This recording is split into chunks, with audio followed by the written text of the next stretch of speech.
money and relationships. These again are just two things that I see so many similarities in. And today we're going to get into something that all of us can relate to. So when it comes to both relationships and money, I want you to write down the word expectations. Take that word, write it down. Expectations. Why is this so important? Is that when it comes to both money and when it comes to relationships, we have these expectations of the both of them. Let's get into relationships first, and then we'll see how it connects to money. When it comes to relationships, what I've noticed is that many times we have these unspoken or unrealistic expectations for the other person.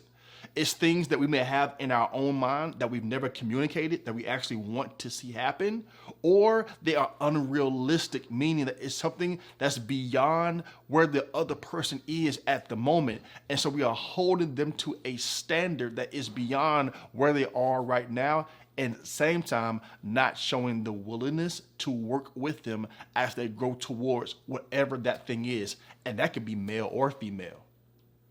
That's a lot. On the flip side of it, think about money.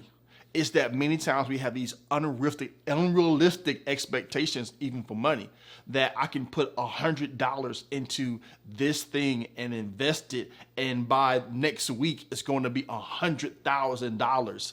I'm telling you, there are a lot of things on the internet that are just not true. It takes this diligence. It takes this research.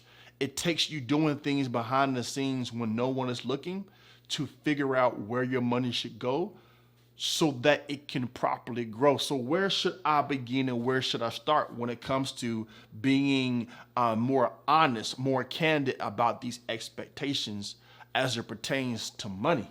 Let's get into it. Here it is. Before you invest $1, I want you to make sure that you are good when it comes to what you have saved and your current debt. I'm gonna say it again. Before you invest $1, I want you to make sure you have an awareness and you are good in these two areas. How does it look? Here's number one. Write this down. I want you to think about this. Here it is. I want you to make sure you have at least, at a minimum, 30 days, right? 30 days of your living expenses. 30 days. You can cover 30 days of your expenses for at least 1 month. Set it aside as an emergency fund. Go build towards it. But hey, I don't have that. Go sell something. Go add an income source. Do whatever you need to do. This is really important, actually. It's really important because having this 30 days means that if something were to happen, you have a little bit of time to figure some things out. Is it 8, 10, 12 months? We'll get there eventually. Not yet. But up front, I want to build this. Then I want you to get an honest assessment of where you are when it comes to debt.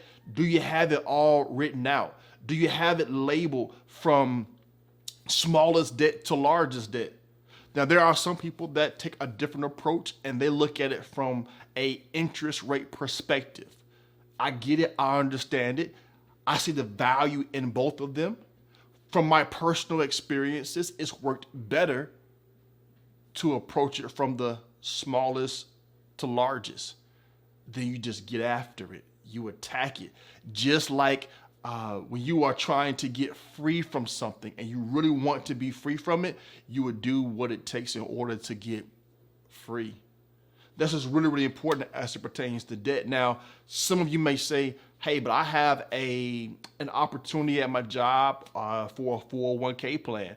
I think it's absolutely incredible because these are pre-tax dollars that can build for you when it comes to the stock market. Now, here's my thoughts around this. Here's my approach to this. Here's how I did it. Is that when it came to my employer, what I would do is I would invest in my 401k up to the company's match. Say it's 3%, 4%, 5%.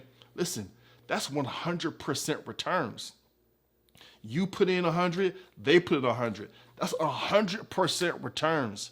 So when it comes to that, I would invest up to the company's match, right? And then again, I would attack that debt, smallest to largest, and build. Some of you can be free. I'm gonna say this. Some of us could be free in 12 to 18 months and don't even know it. Can you imagine this? Some of us could be free in 12 to 18 months and do not even know it. It takes diligence, hard work, yes, focus, but it's so freeing. And this is a big reason why I keep talking about these two topics, relationships and money, is because in my years of just helping people, advising people, walking through life with people, these are just two of many areas, but two that I found that are the common denominator that affects so many areas of our life. And so this is what we're doing today. Relationships and money, deal with expectations of how we can get free, expectations of saving in debt and investment, expectations of our spouse or the person that we are dating, expectations, so that we can approach it the right way, because I really want you to succeed in these areas. Don't worry, we got some more coming, but I wanted to bring you this today. Whatever you want to hear more about, more in detail about, and we will do that, put it in the comments, let us know, as I'll be answering even more specific questions that you all have as we grow in this journey together. Let's keep it candid and let's be intentional and let's keep growing together, all right? I'll see you all in the next one.